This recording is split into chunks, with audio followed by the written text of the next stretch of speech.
പ്രിയമുള്ളവരെ, വിശുദ്ധ ബൈബിളിനെ ആസ്പദമാക്കിക്കൊണ്ട് ഞങ്ങൾ സംരക്ഷണം ചെയ്യുന്ന ഒരു ചാനലാണ് ബൈബിൾ വചനങ്ങൾ എന്ന ഈ ചാനൽ.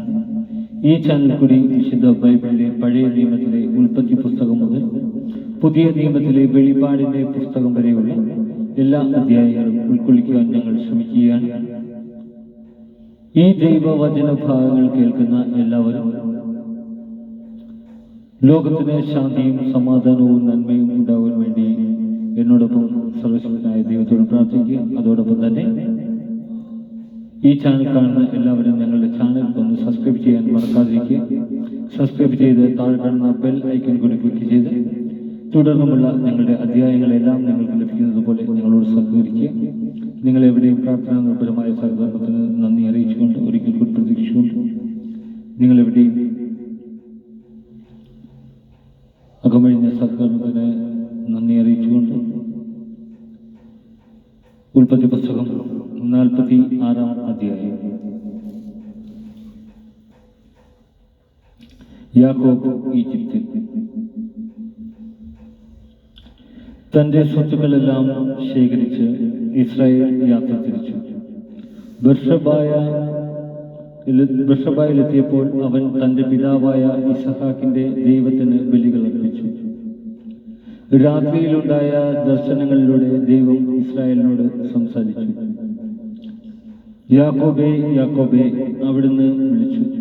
ഇതാ ഞാൻ, അവൻ വിളി കേട്ടു. അവിടുന്ന് പറഞ്ഞു, ഞാൻ ദൈവമാണ്, നിന്റെ പിതാവിന്റെ ദൈവം.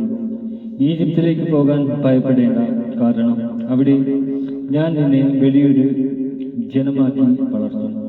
ഞാൻ നിന്റെ കൂടെ ഈജിപ്തിലേക്ക് വരും, നിന്നെ തിരികെ കൊണ്ടുവരികയും ചെയ്യും. മരണസമയത്ത് ജോസഫ് നിന്നെ ശുശ്രൂഷിക്കും. യാക്കോബ് ബർഷബായിൽ നിന്നും യാത്രയായി. ഫറവോ കൊടുത്തയച്ചിരുന്ന രഥങ്ങളിൽ ഇസ്രായേലിന്റെ മക്കൾ പിതാവായ യാക്കോബിനെയും തങ്ങളുടെ കുഞ്ഞുങ്ങളെയും ഭാര്യമാരെയും കയറ്റിക്കൊണ്ടുപോയി. തങ്ങളുടെ കന്നുകാലികളും കാനാൻ നാട്ടിൽ തങ്ങൾക്കുണ്ടായിരുന്ന വസ്തുവകകളും അവർ കൂടെ കൊണ്ടുപോയി. യാക്കോബ് സന്തതികളും ഈജിപ്തിലെത്തി. പുത്രന്മാരെയും അവരുടെ പുത്രിമാരെയും പുത്രന്മാരുടെ പുത്രിമാരെയും തന്റെ സന്തതികൾ എല്ലാവരെയും അവൻ ഈജിപ്തിലേക്ക് കൊണ്ടുപോയി. ഈജിപ്തിലേക്ക് വന്ന ഇസ്രായേലിന്റെ മക്കളുടെ പേര് വിവരം: യാക്കോബും അവന്റെ പുത്രന്മാരും. യാക്കോബിന്റെ കടിഞ്ഞൂൽ സന്താനമായ റൂബന്റെ പുത്രന്മാർ ഫനോക്ക്, പല്ലു, ഹെസ്രോൻ, കർമ്മി. ഷിമയോന്റെ പുത്രന്മാർ യമുവേൽ, യാമീൻ, ഓഹദ്, യാക്കിൻ, സോഹാർ. കാനാന്യ സ്ത്രീയിൽ അവന് ജനിച്ച സാവൂൾ. ലേവിയുടെ പുത്രന്മാർ ഗർഷോൻ, കൊഹാത്ത്, മെറാവ്. യൂദായുടെ പുത്രന്മാർ ഓനാൻ, ഷെലാഹ്, പെരസ്, സോഹ്. ഏറും ഓനാനും കാനാൻ ദേശത്ത് വെച്ച് മരിച്ചു. പെരസിന്റെ പുത്രന്മാർ ഹെസ്രോൻ, ഹമൂൻ. ഇസാഖറിന്റെ പുത്രന്മാർ തോല, ഫുവ, യോബ്, ഷിബ്ലോൻ. സെബുലൂനിന്റെ പുത്രന്മാർ സേദൈ, ഏലോൻ, യഹ്ലേൽ. പാദാൻ ആരാമിൽ വെച്ച് യാക്കോബിന് ലേയായിൽ ജനിച്ച പുത്രന്മാരാണിവർ.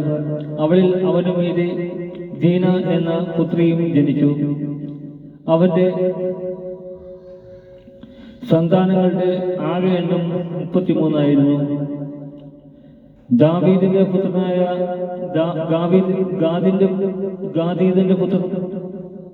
ഗാദീന്റെ പുത്രന്മാർ സിഫയോൻ, ഹഗ്ഗി, ഷൂനി, യസ്ബോൻ, ഏരി, ആരോദി, അരേലി. ആഷേറിന്റെ പുത്രന്മാർ ഉംന, ഇഷ്ബ, ഇഷ്ഫി, ബറിയ, അവളുടെ സഹോദരി സേറഫ്, ബറിയയുടെ പുത്രന്മാർ ഹേബർ, മൽക്കിയേൽ, ഓബാൻ. ലാബാൻ തന്റെ മക്കളായ ലേയായ്ക്ക് പഴിചാരിയായി കൊടുത്ത സിൽഫയുടെ മക്കളാണിവർ. യാക്കോബിന് സിൽഫയിൽ 16 മക്കളുണ്ടായി. യാക്കോബിന്റെ ഭാര്യയായ റാഹേലിന്റെ മക്കൾ ജോസഫ്, ബെഞ്ചമിൻ.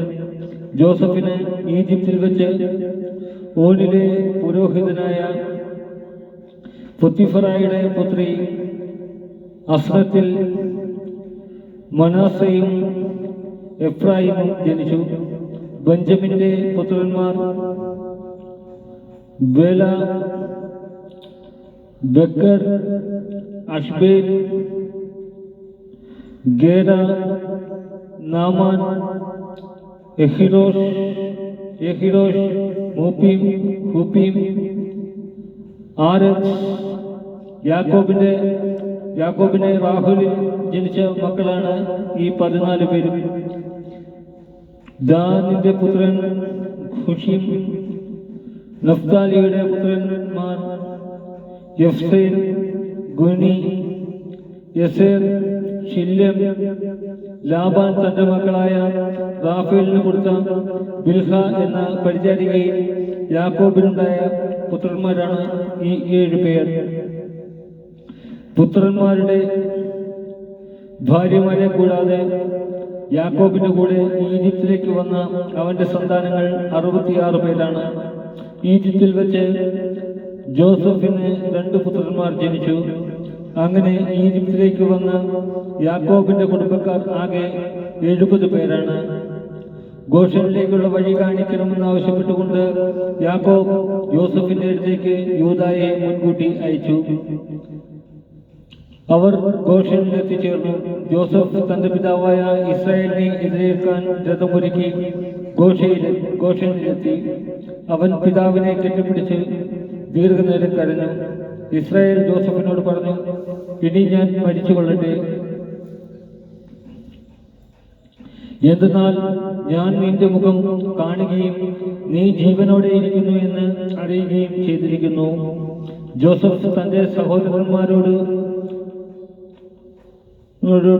പിതൃകുടുംബത്തോടുമായി പറഞ്ഞു, ഞാൻ പോയി ഫറവോയോട് പറയട്ടെ, കാനാൻ ദേശത്തായിരുന്ന എന്റെ സഹോദരന്മാരും പിതൃകുടുംബം മുഴുവനും എന്റെ അടുത്ത് എത്തിച്ചേർന്നിരിക്കുന്നു.